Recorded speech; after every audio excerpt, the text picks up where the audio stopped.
Hello અને નમસ્કાર મિત્રો, કેમ છો બધા? મજામાં ને? મિત્રો, હું અનુપ મહેતા ફરી એકવાર સ્વાગત કરું છું તમારું તમારી પોતાની ચેનલ પર. મિત્રો, જો તમને લોકોને ડાયાબિટીસ છે કે પછી તમે લોકો પ્રી ડાયાબિટીક છો કે પછી તમારા ફેમિલીમાં તમારા પરિવારમાં કોઈને ડાયાબિટીસ છે તો આ વિડીયો છે તમારા માટે. જી હા મિત્રો, આજના આ વિડીયોમાં હું તમને લોકોને જણાવવાનો છું એવા 5 થી 6 નક્કર પગલાઓ કે જેને તમે લોકો ચુસ્તપણે પાલન કરી લેશો તો ગેરંટી સાથે કહું છું તમારા શરીરમાંથી જળમૂળમાંથી ડાયાબિટીસનો નિકાલ થઈ જશે. ત્યારબાદ મિત્રો આગળ વાત કરવા જાઉં તો હવે જે વાત કહેવાનો છું એ વાત સાંભળીને કદાચ થોડા સમય માટે તમે અસ્વસ્થ બની જાઓ, કારણ કે આજકાલ લોકોમાં એવી વિચારસરણી પ્રવર્તે છે કે ડાયાબિટીસ છે તેને માત્ર ને માત્ર નિયંત્રણ કરી શકાય છે, તેને શરીરમાંથી દૂર નથી કરી શકાતી. પણ મિત્રો, હું તમને લોકોને જણાવી દઉં તો આયુર્વેદમાં જણાવેલું છે એ પ્રમાણે જો યોગ્ય દિશા અને તેની સાથે સાથે દ્રઢ મનોબળથી કાર્ય કરવામાં આવે તો ડાયાબિટીસ છે તેને સંપૂર્ણપણે દૂર કરી શકાય છે, એ પણ કાયમી ધોરણે.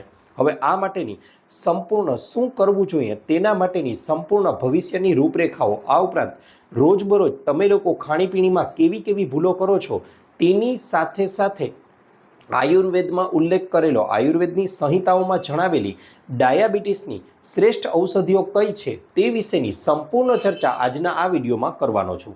સાથે સાથે વિડીયોનું ટાઇટલ તમે એકદમ બરાબર વાંચીને આવ્યા છો.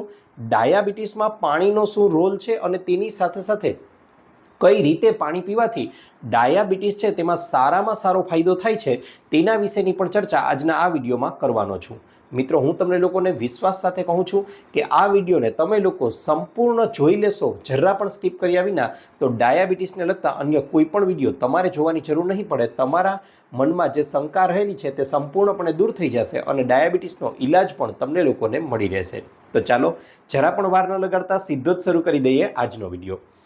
મિત્રો, સૌથી પહેલાં તો તમને જણાવી દઉં તો ડાયાબિટીસ છે તે ખરેખરમાં આપણા શરીરની એક એવી પરિસ્થિતિ છે કે જેમાં આપણા શરીરમાં જેટલું સુગર એટલે કે ખાંડની માત્રા હોવી જોઈએ તેના કરતાં તે માત્રા વધી જાય છે.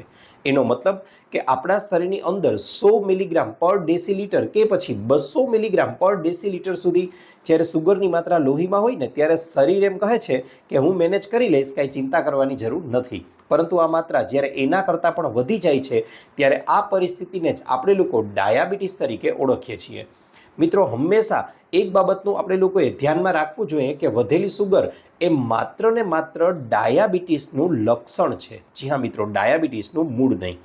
આ વાતને એક ઉદાહરણ દ્વારા સમજાવવાનો સૌથી પહેલા પ્રયત્ન કરું તો માની લો કે કોઈ એક વ્યક્તિ છે કે જેને શરદી અને કફ એકદમ શરીરમાં વધી ગયો છે અને તેના કારણે તાવ આવે છે. તો તાવ છે એ શરદી અને વધેલા કફનું શરદી ઉધરસ અને વધેલા કફનું માત્ર લક્ષણ છે, પરંતુ તાવ છે તે મૂળ નથી. હવે આ પરિસ્થિતિમાં તે વ્યક્તિ જો તાવની જ દવા લીધા રાખશે તો તેને શરદી કફમાં રાહત નથી થવાની.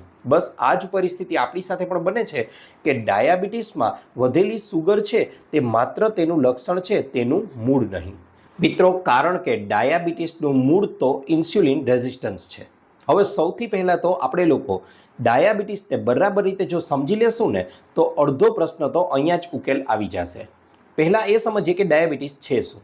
મિત્રો, સૌથી પહેલાં તમને જણાવી દઉં કે તમે લોકો જ્યારે પણ કોઈ પણ પ્રકારનો ખોરાક છે તેને ખાઓ છો ત્યારે એ ખોરાક અન્નનળી મારફતે તમારા જઠરમાં એટલે કે તમારા પેટમાં જાય છે.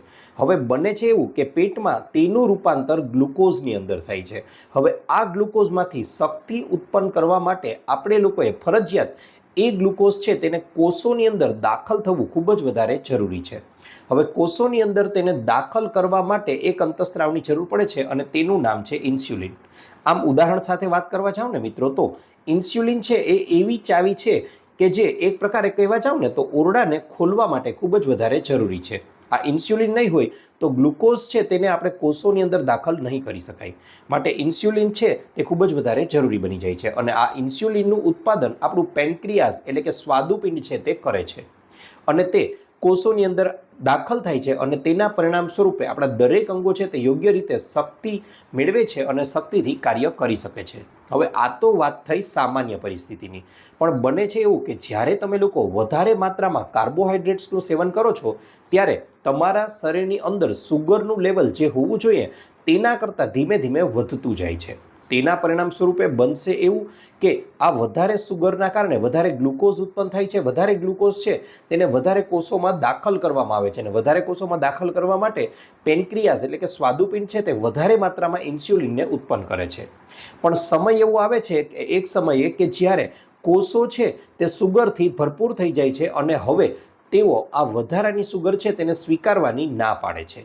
પરિણામે પેનક્રિયાસ એટલે કે સ્વાદુપિંડ વધારે ને વધારે ઇન્સ્યુલિન ઉત્પન્ન કરે છે. આ ઓના જેવું જ છે મિત્રો કે કોઈ એક બસ છે અથવા તો કોઈ એક મેટ્રો ટ્રેન છે તે અંદરથી ભરચક ભરેલી છે, એકદમ પેસેન્જરો તેમાં ખચોખચ ભરેલા છે અને હજુ પણ બહારથી કેટલા પેસેન્જરો છે તે અંદર પ્રવેશવાનો પ્રયત્ન કરશે તો એના પરિણામ સ્વરૂપે બનશે એવું કે અંદરના પેસેન્જરો બહાર ધક્કો મારશે કે ભાઈ હવે આમાં જગ્યા નથી. સેમ પરિસ્થિતિ અહીં કોષો સાથે પણ થાય છે અને કોષોમાં સુગર છે તે સમાઈ નથી શકતી અને તેના પરિણામ સ્વરૂપે આ વધારાની સુગર છે તે લોહીમાં ભળવાની શરૂઆત થાય છે અને આ પરિસ્થિતિ એટલે જ ડાયાબિટીસ. અને આવું થવાના પરિણામ સ્વરૂપે ધીમે ધીમે આપણા શરીરની ચરબી છે તે વધવા લાગે છે. તેની સાથે સાથે સુગર લોહીમાં ભળે છે એટલે બનશે એવું કે આપણું લોહી છે તે પ્રમાણમાં ઘાટું બનતું જાય છે અને તેના પરિણામ સ્વરૂપે આપણા શરીરની અંદર દરેક અંગોની અંદર રહેલી સૂક્ષ્મ નલિકાઓ છે તેમાંથી આ લોહી વહી નથી શકતું અથવા વહેવાનો પ્રયત્ન કરે છે તો તેને નુકસાન પહોંચાડે છે અને તેના પરિણામ સ્વરૂપે જુદી જુદી સમસ્યાઓ જેવી કે કિડની ફેલ થવી, હાર્ટ એટેક આવવો, જોવાની ક્ષમતામાં એટલે આંખો છે તેમાં જો દેખાવાનું ઝાંખું થઈ જાય છે ઘણીવાર અને પગમાં ઉદ્ભવતી સમસ્યાઓ છે તે સામાન્ય રીતે જોવા મળે છે. અને એટલા માટે જ મિત્રો ડાયાબિટીસ છે તેને સાયલેન્ટ કિલર અથવા તો દરેક રોગોની જનની તરીકે પણ કહેવામાં આવી છે કારણ કે તે દરેક રોગોને ઉત્પન્ન કરવા માટે જવાબદાર માનવામાં આવે છે. હવે મિત્રો ડાયાબિટીસ તો તમે કહેશો કે ભાઈ બરાબર રીતે સમજાઈ ગઈ, હવે આનો ઈલાજ શું એ તો વાત કરો. તો મિત્રો તમને જણાવી દઉં. મિત્રો તરત જ આપણે મનમાં થાય કે આના ઈલાજ રૂપે શું કરવું જોઈએ તો હવે આપણે લોકો એની ચર્ચા કરી લઈએ. સૌથી પહેલાં તો મિત્રો અહીં સ્પષ્ટ અને દેખીતી વાત છે કે શરીરમાં સુગર વધી જવાના કારણે આવી બધી તકલીફો ઉત્પન્ન થાય છે. આનો સ્પષ્ટ અને ચોખ્ખો અને સરળ જવાબ એ હોઈ શકે છે કે જો આ સુગરને યોગ્ય કંટ્રોલ કરી લેવામાં આવે, આ સુગરને યોગ્ય નિયંત્રિત કરી લેવામાં આવે અથવા તો આ સુગરનો યોગ્ય ઉપયોગ કરી લેવામાં આવે ને તો આપણા શરીરની પરિસ્થિતિ ફરીથી સંપૂર્ણપણે કંટ્રોલમાં આવી શકે છે. પણ આ માટે આપણે લોકોએ રોજે રોજ 3 બાબતોનું મુખ્યત્વે ધ્યાન રાખવું ખૂબ જ વધારે જરૂરી છે. તેમાં પહેલા નંબર ઉપર આવે છે મિત્રો આપણી ખાણીપીણી. જી હા મિત્રો, સૌથી પહેલાં તો એ વસ્તુ ચોક્કસથી તમારે લોકોએ સમજી લેવી જોઈએ કે ડાયાબિટીસ એ ખરેખરમાં કોઈ બીમારી નથી પરંતુ ખોટી ખાણીપીણીના કારણે ઉદ્ભવતી એક પ્રકારની સમસ્યા છે કે જેને જો તમારી રોજે રોજની ખાણીપીણી છે તેને યોગ્ય રીતે સુધારી લેવામાં આવે તો આ ડાયાબિટીસની સમસ્યા છે તેને સંપૂર્ણપણે દૂર કરી શકાય છે. ઘણીવાર ઘણા લોકો એવું પણ કહે છે કે ભાઈ અમારે તો પેઢી દર પેઢી ડાયાબિટીસ હોય છે, મારા દાદાને પણ હતી, મારા પપ્પાને પણ છે અને મને પણ થવાની તૈયારી છે અથવા છે. તો આનું શું કારણ? તો મિત્રો તમને જાણીને કદાચ આનંદ થશે કે ડાયાબિટીસ છે તે પેઢી દર પેઢી એટલે જનીનિક છે તે માત્ર 15% જ અસર દેખાડે છે અને એ પણ ત્યારે જ્યારે તમે ખોટી ખાણીપીણી પસંદ કરો છો. જો તમે તમારી ખાણીપીણીને યોગ્ય રીતે સુધારી લેશો તો આ 15% અસર થવાની શક્યતાઓ પણ ખૂબ જ ઘટી જાય છે. મિત્રો આગળ વાત કરવા જાઉં તો તમે લોકો જ્યારે ખોટા ખોરાકની પસંદગી કરો છો ત્યારે બને છે એવું કે તમારી બ્લડ સુગર છે એટલે કે ડાયાબિટીસ છે તેમાં વધારો થાય છે. તો પછી તરત જ આપણને લોકોને એવો પ્રશ્ન થાય કે તો પછી આખા દિવસમાં એવી કઈ વસ્તુઓ છે જેને ખાવાથી બ્લડ સુગર છે તેને આપણે લોકો કંટ્રોલમાં રાખી શકીએ, નિયંત્રણમાં રાખી શકીએ. તો મિત્રો આખો ડાયટ પ્લાન હવે તમારી સાથે શેર કરવા જઈ રહ્યો છું. સૌથી પહેલાં વાત કરવા જઈએ તો સવારનો નાસ્તો. જી હા મિત્રો, સવારના નાસ્તાની શરૂઆત પહેલાં તો તમારે લોકોએ દિવસની શરૂઆત પાણીથી કરવાની છે. એ વિડીયોમાં આગળ હું સંપૂર્ણ પ્લાનિંગ જણાવીશ. પણ સૌથી પહેલાં સવારના નાસ્તાની વાત કરું તો નાસ્તો છે તેમાં તમારે લોકોએ કોઈ પણ એક ઋતુ અનુસારનું ફ્રૂટ ખાવાનું છે. જી હા મિત્રો, તરત જ પ્રશ્ન થાય કે ભાઈ ડાયાબિટીસ છે, ફ્રૂટ કઈ રીતે ખાઈ શકીએ? તો મિત્રો જણાવી દઉં કે કોઈ પણ પ્રકારનું ફ્રૂટ છે તેમાં કુદરતી સુગર એટલે કે ફ્રુક્ટોઝ રહેલી છે અને તે આપણા લીવર દ્વારા ખૂબ જ સરળતાથી સુપાચ્ય છે, પચી જાય છે.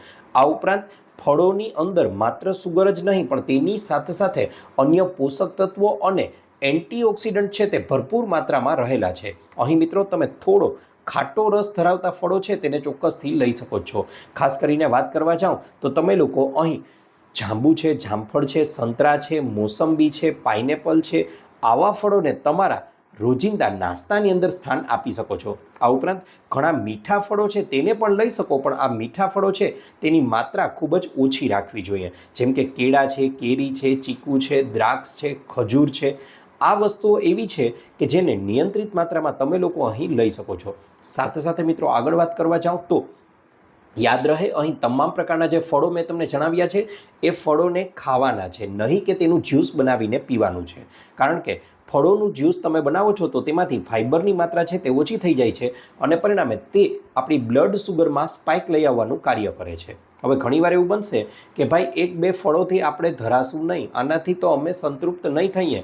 તો મિત્રો તમને જણાવી દઉં કે ઘઉં સિવાયના અન્ય તમામ પ્રકારના જે મિલેટ્સ છે, મિલેટ્સ એટલે ખાસ કરીને જાડા અનાજ, તેમાંથી બનેલી વસ્તુઓ છે તેને પણ આરોગી શકો છો। હવે એનો મતલબ અહીં જરાય એવો ન સમજતા કે ચણાના લોટના ભજીયા બનાવી અને રોજ ખાવાના છે, ના મિત્રો।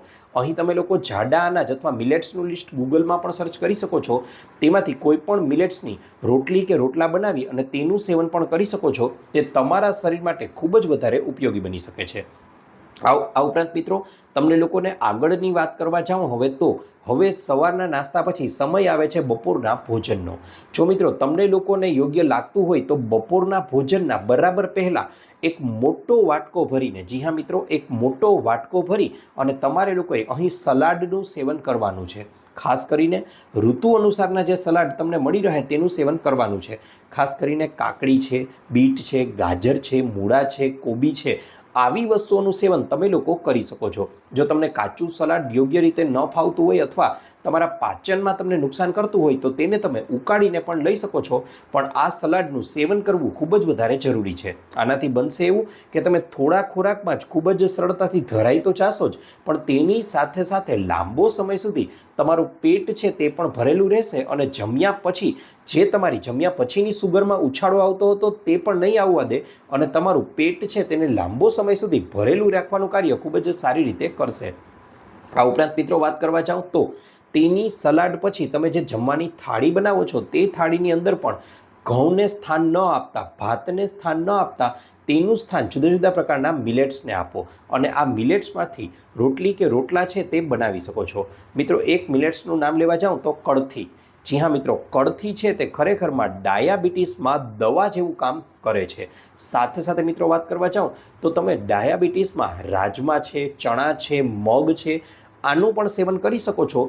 તે તમારા શરીર માટે ફાયદાકારક છે, પરંતુ રાજમાનો ઉપયોગ કરો ત્યારે ખાસ ધ્યાન રાખજો કે પહેલાં તો 6 થી 8 કલાક સુધી પલાળી દેજો અને ત્યારબાદ બરાબર રીતે બાફીને જ તેનું સેવન કરવું જોઈએ, કારણ કે અધકચરા રાજમા છે તે શેકાયેલા હોય, બફાયેલા હોય તો તે ફાયદાને બદલે માત્ર ને માત્ર આપણા શરીરને ભયંકર રીતે નુકસાન પણ કરી શકે છે।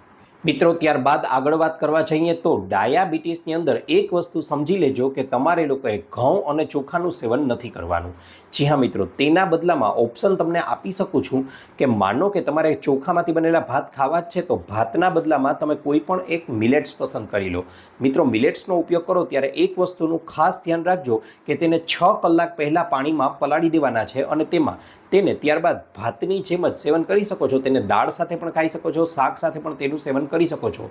મિત્રો ભાતથી થતા નુકસાન હતા ને તેના જેટલા જ ફાયદાઓ મિલેટ્સથી આપણને મળી રહેશે। હવે માની લો કે તમારા લોકોએ ઘઉં વગર તો ચાલતું જ નથી, ઘઉં વગર ભાઈ નહીં રહી શકાય, એ તો ખાવા જ પડશે, તો પછી મિત્રો તમને કહું કે ઘઉંની પણ એક જાતિ ખાપલી છે તે આવે છે અને તેનું સેવન કરશો તો તે ડાયાબિટીસમાં સારા છે। આ ઉપરાંત ઘણા લોકો એવા પણ હશે કે જે કહેશે કે ભાઈ ઘઉંનો ઓપ્શન આપ્યો તો ભાતનો પણ ઓપ્શન આપી દો, તો મિત્રો તમને જણાવી દઉં કે હેન્ડ પાઉન્ડેડ રાઈસ જે આવે છે તેનો તમે નિયંત્રિત માત્રામાં ઉપયોગ કરી શકો છો, પણ વધારે નહીં, પણ ઉત્તમ રહેશે કે તમે મિલેટ્સનું સેવન કરો।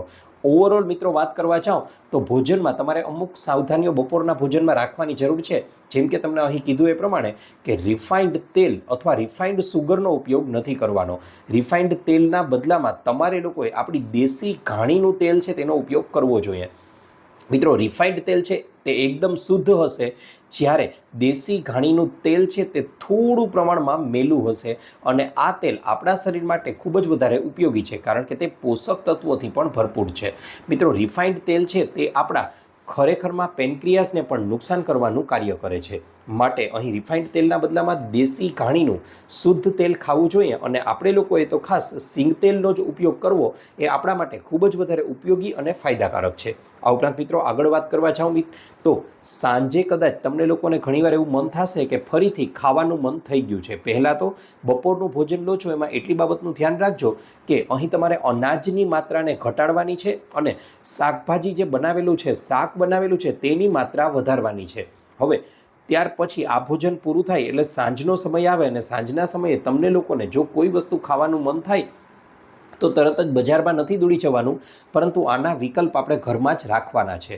હવે સાંજના સમયે તમે શું લઈ શકો તો મિત્રો જણાવી દઉં તમને લોકોને કે મગફળી છે, કોળાના બી છે, બદામ છે, કાજુ છે, આવી વસ્તુઓનું સેવન કરવાનો આગ્રહ રાખો. અહીં તમે ડ્રાયફ્રૂટ્સ લો છો તો તેને પણ પલાળેલા લેવાનો આગ્રહ રાખશો અને બદામ છે તો તેને ખાવ છો તો એ પહેલાં તેની છાલ ઉતારી દેશો તો સારો એવો ફાયદો જોવા મળશે. આ ઉપરાંત આદુ છે, તુલસી છે અને તજ, આ ત્રણેય વસ્તુઓને પાણીમાં ઉકાળી અને તેની ચા પીવાનો આગ્રહ રાખશો તો તે તો સર્વશ્રેષ્ઠ બની રહેશે. આ ઉપરાંત આ ચા છે તેને આખા દિવસ દરમિયાન ગમે ત્યારે પણ લઈ શકો છો, તેનાથી તમારા શરીરને માત્ર ને માત્ર ફાયદો થવાનો છે.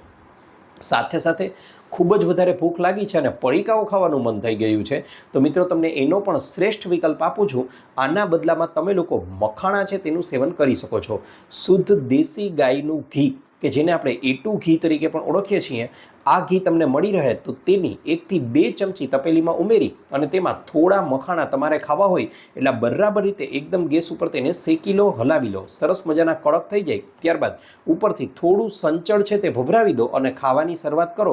મિત્રો સારામાં સારા પડીકાઓ આની પાસે ટૂંકા પડશે અને આ એટલા હેલ્ધી છે કે તે આપણા શરીર માટે પણ ડાયાબિટીસથી બચાવવાનું કાર્ય સારી રીતે કરશે. પછી મિત્રો આગળ વાત કરવા જઈએ તો હવે આવે છે રાત્રિનું ભોજન. ખરેખરમાં રાત્રિનું ભોજન ન કહેવાય, સાંજનું ભોજન. સાંજનું ભોજન છે તે મિત્રો તમારે લોકોએ ગમે તેમ કરીને 7 વાગ્યા પહેલાં પૂરું જ કરી લેવાનું છે.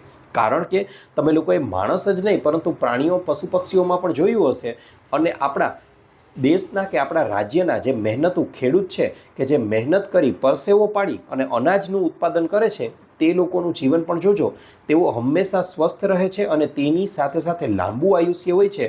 તેનું મુખ્ય કારણ જ આ છે કે તેઓ તેમનું સાંજનું ભોજન છે, છેલ્લું ભોજન દિવસનું છે તે સાંજે 7 વાગ્યા પહેલાં ગમે તેમ કરીને પૂરું કરી લે છે. આનું કારણ એ છે મિત્રો કે સાંજનું ભોજન એક તો તમે હળવું રાખશો અને તેની સાથે સાથે 7 વાગ્યા પહેલાં ખાઈ લેશો એટલે કુદરતની ઘડિયાળ સાથે તમે મેચ થશો, એટલે કે સૂર્યાસ્ત થયા પછી કંઈ નથી ખાવાનું. આ ઉપરાંત તમે લોકો સાંજે ખાઈ લીધા પછી કંઈ ન ખાવાનો આગ્રહ રાખશો એટલે આગલી 12 થી 14 કલાક છે તે તમારા શરીરને પૂરતી મળી રહેશે. હવે આગલા 3 કે 4 કલાકમાં ખાધેલો ખોરાક પચી જશે, ત્યાર પછીનો જે સમય છે તે સેલ્ફ રિપેરિંગ કરવાનો સમય તમારા શરીરને મળી રહેશે અને શરીરમાં થયેલું નુકસાન છે તેની ભરપાઈ કરવાનું કાર્ય શરીર જાતે જ કરી લેશે.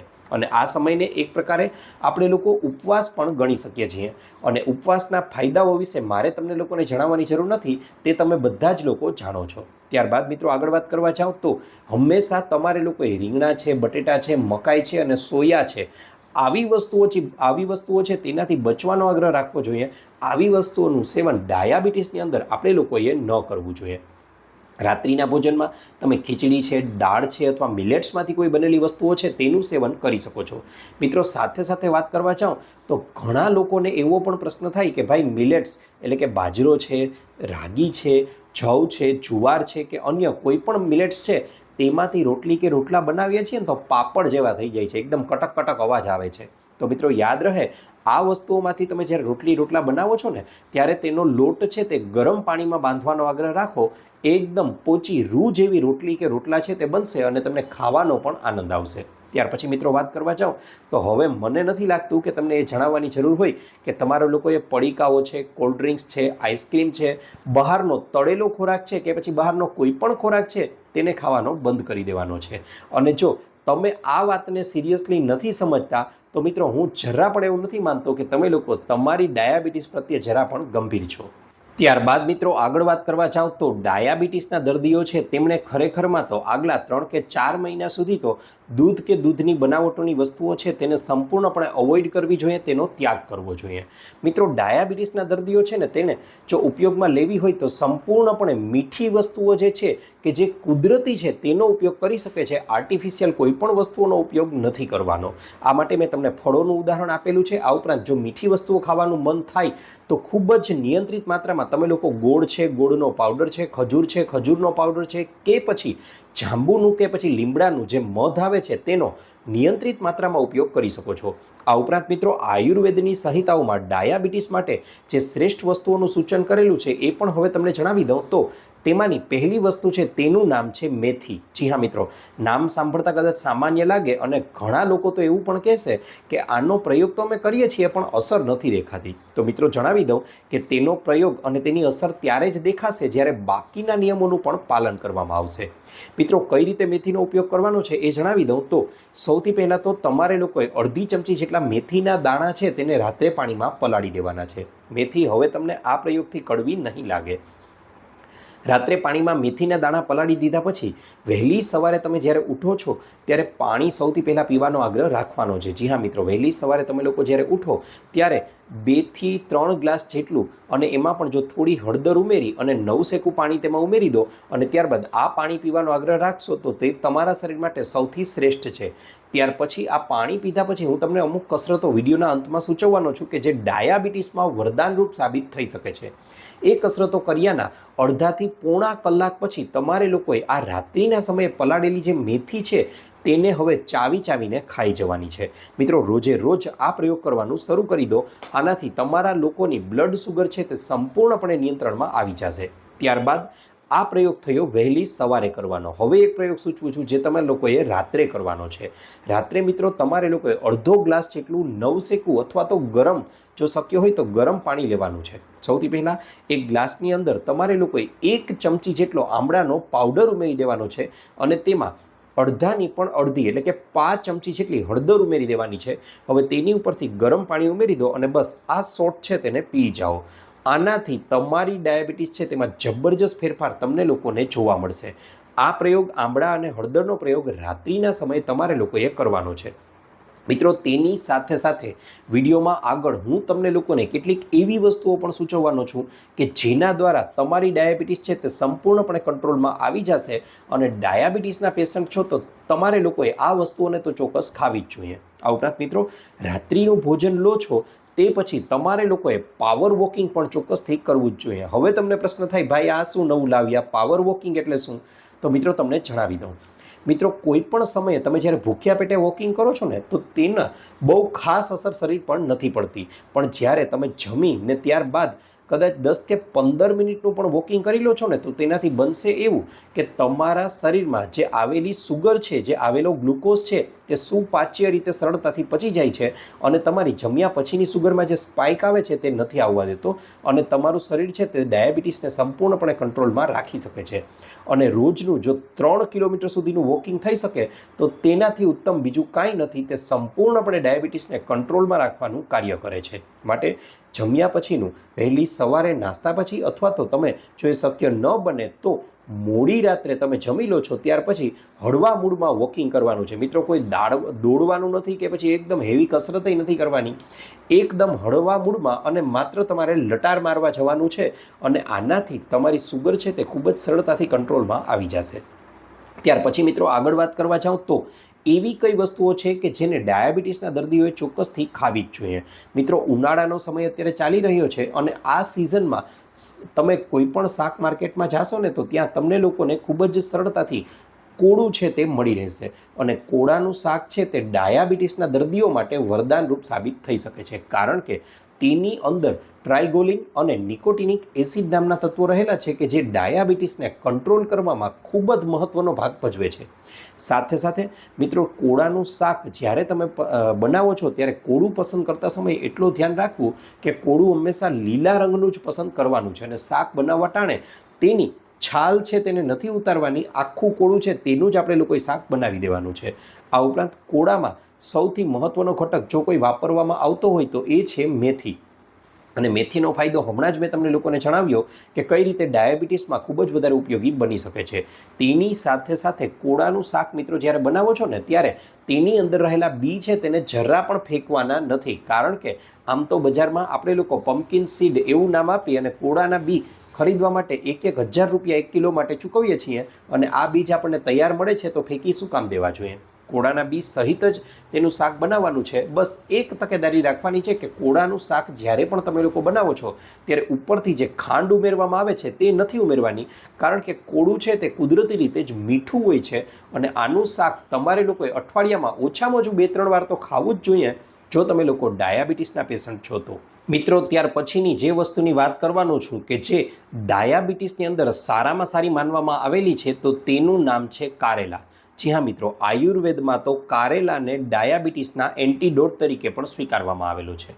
અને ત્યારબાદ આગળ વાત કરવા જાઉં તો આધુનિક વિજ્ઞાનના સંશોધનો પણ આજે સ્વીકારે છે કારેલાનું મહત્ત્વ ડાયાબિટીસમાં.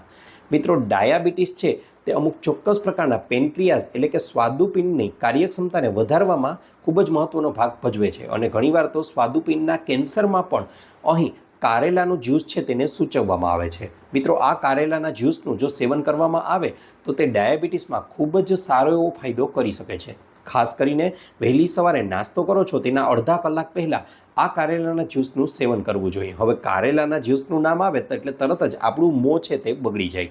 પણ મિત્રો અહીં તમને લોકોને 2 એવી રેસીપી શેર કરું છું કે જેમાં તમારા કારેલાનો રસનો સ્વાદ પણ તમને નહીં આવે અને તેના રસનો જે ફાયદો છે તેનાથી પણ બમણા ફાયદાઓ તમને લોકોને મળી રહેશે. શું કરવાનું છે તો તમારે લોકોએ અહીં એક કારેલું લઈ લેવાનું છે. તેના ટુકડાઓ કરી લો અને તેમાં થોડી માત્રામાં પાણી અને થોડું છીણેલું આદું છે તે ઉમેરી અને મિક્સરમાં એકદમ ક્રશ કરી લો, તેને પેસ્ટ બનાવી લો. હવે આ પેસ્ટ બનાવી લીધા પછી ગરણીની મદદથી તેને એકદમ આપણે નીચોવી લેવાની છે, ગાળી લેવાની છે.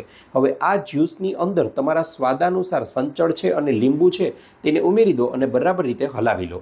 હવે આ જ્યુસને પીને જુઓ, ચાખીને જુઓ, તમને કારેલાનો કડવો સ્વાદ નહીં લાગે. આ ઉપરાંત કારેલાના ગુણો છે તે તો મળશે, તેની સાથે સાથે બીજી વસ્તુઓ જે ઉમેરેલી છે તેના ફાયદાઓ પણ તમને લોકોને મળી રહેશે. જો આ જ્યુસ યોગ્ય ન લાગે તો તમે અહીં બીજું જ્યુસ પણ બનાવી શકો છો. તેમાં એક કારેલું લેવાનું છે, તેના ટુકડાઓ કરી લો, ત્યારબાદ એક દૂધી લેવાની છે. મિત્રો દૂધીનો ઉપયોગ હંમેશા હું કહેતો આવ્યો છું કે જ્યારે પણ કરો ત્યારે એક વસ્તુ હંમેશા ધ્યાન રાખજો કે પહેલાં તેને ચાખી લેવી. કારણ કે જો કડવી દૂધી હોય તો તેનું સ્થાન માત્ર ને માત્ર ડસ્ટબિનમાં છે, કચરાપેટીમાં છે. તેનો ઉપયોગ ન જ કરવો જોઈએ. આ આપણા માતાઓ અને આપણા દાદા દાદી કે નાના નાની છે એ સમયથી ચાલ્યું આવે છે કારણ કે તે કડવી હોય છે. એટલા માટે અહીં દૂધીના ટુકડાઓ કરી લેવાના છે. હવે આ ટુકડાઓને પણ મિક્સરમાં ઉમેરી દો, કારેલાના ટુકડાઓને પણ મિક્સરમાં ઉમેરી દીધા છે. બહુ વધારે પાણી ઉમેરવાની જરૂર નહીં પડે કારણ કે દૂધીની અંદર કુદરતી રીતે જ પાણી રહેલું હોય છે. હવે તેને એકદમ પીસી લેવાની છે, મિક્સરમાં તેની પેસ્ટ બનાવી લેવાની છે. હવે બસ ત્યાર પછી તેમાં પણ આ જ રીતે આદું છે, થોડો જીરુંનો પાવડર છે, સંચળ છે, ફુદીનો મળી રહે તો તે પણ ઉમેરી અને હવે ફરીથી તેને એકદમ પીસી લો. ત્યારબાદ તેને ગાળી લેવાના છે. મિત્રો આ પ્રયોગને પણ જ્યુસને પણ કારેલાની જેમ જ વહેલી સવારે પીવાનો આગ્રહ રાખવાનો છે. 2 મહિના સુધી આ પ્રયોગને કરી જુઓ. ગેરંટી સાથે કહું છું તમારા લોકોની બ્લડ સુગર છે તે સંપૂર્ણપણે નિયંત્રણમાં, કંટ્રોલમાં આવી જશે.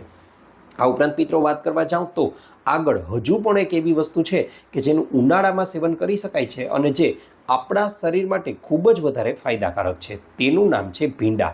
જી હા મિત્રો, ભીંડાનું શાક છે તે ઘણા લોકોને ખૂબ જ વધારે પ્રિય હોય છે અને ઘણા લોકોને થોડું અપ્રિય હોય છે. પણ ડાયાબિટીસના પેશન્ટે ચોક્કસથી ભીંડાનું સેવન તો કરવું જ જોઈએ. કારણ કે તેમાં અમુક ચોક્કસ પ્રકારના પોલિસેકેરાઇડ કાર્બોહાઈડ્રેટ્સ રહેલા છે કે જે અમુક એવા પ્રકારના ફ્લેવેનોઇડ્સ રહેલા છે કે જે ડાયાબિટીસમાં ખૂબ જ વધારે ફાયદો કરવાનું કાર્ય કરે છે. સાથે સાથે અમુક સંશોધનો પણ એવું દર્શાવે છે કે ભીંડા છે તે ચોક્કસ પ્રકારના એન્ટી ડાયાબિટીક છે અને આ સંશોધનો પ્રાણીઓ પર થયેલા છે. તો મનુષ્ય પર સંશોધનો થવાની રાહ ન જોતા ભીંડાનું સેવન ડાયાબિટીસના પેશન્ટોએ ચોક્કસથી શરૂ કરી જ દેવું જોઈએ. આ ઉપરાંત મિત્રો રોજે રોજની આપણી દિનચર્યા છે તેમાં ખાસ કરીને ડાયાબિટીસના જે પેશન્ટ છે, પ્રી ડાયાબિટીક છે, તો તે લોકોએ તો વહેલી સવારે ઉઠી અને મેં વિડીયોમાં અગાઉ જણાવ્યું એ પ્રમાણે હળદરવાળું પાણી પી અને ત્યારબાદ આજુબાજુમાં ઘરની કે ખુલ્લું વાતાવરણ હોય, તમારી બાલ્કની હોઈ શકે છે, તમારી અગાસી એટલે કે ટેરેસ હોઈ શકે છે કે ઘરની આજુબાજુનો બગીચો કે તમારું ફળિયું હોઈ શકે છે. ત્યાં એક નાની ચાદર પાથરી અને જો આજુબાજુમાં વૃક્ષો હોય તો તેનાથી ઉત્તમ કાંઈ જ નહીં. વહેલી સવારે ઉઠી અને એક ખુલ્લી શાંત જગ્યામાં બેસી અને તમારે લોકોએ 10 થી 12 મિનિટ સુધી અનુલોમ વિલોમ, ત્યાર પછી 10થી 12 મિનિટ સુધી કપાલભાતિ જેવા પ્રાણાયામ કરવા જોઈએ. હવે જો તમે ડાયાબિટીસના પેશન્ટ છો તો તમારે લોકોએ સૌથી પહેલાં તો સર્વાંગાસન છે તે કરવાનું છે, અને સર્વાંગાસનની સાથે જો તમારું શરીર સાથ આપે તો આ આસનો કરી શકો છો. આ ઉપરાંત તમારે લોકોએ મંડુકાસન પણ કરવું જોઈએ. મંડુકાસન છે તેને ડાયાબિટીસની અંદર શ્રેષ્ઠ માનવામાં આવેલું છે.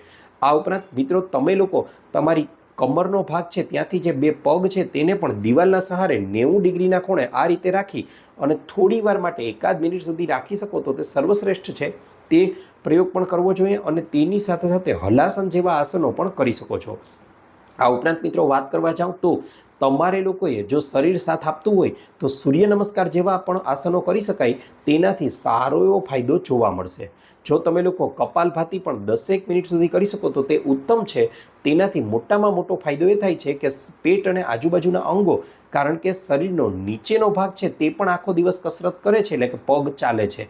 શરીરનો ઉપરનો ભાગ છે તે પણ આખો દિવસ કસરત કરે છે, પણ પેટ અને એની આજુબાજુનો ભાગ છે તેને કોઈ જ પ્રકારની કસરત નથી મળતી. અને આપણા શરીરનો સૌથી મહત્ત્વનો ભાગ પણ એ છે. અને એવું આયુર્વેદમાં અને જનરલી પણ એવું કહેવાય છે કે મોટા ભાગના રોગોનું મૂળ છે તે આપણું પેટ છે. અને અહીં તમે કપાલભાતિ જેવા પ્રાણાયામ કરશો તો તમારું પેટ છે તે સંપૂર્ણપણે તંદુરસ્ત રહેશે અને તેનાથી તમારી કિડની છે તે પણ એકદમ એક્ટિવેટ રહેશે. અને એટલા માટે આ આસનો કરશો તો ડાયાબિટીસમાં પણ તમને લોકોને જબરજસ્ત ફાયદાઓ જોવા મળશે.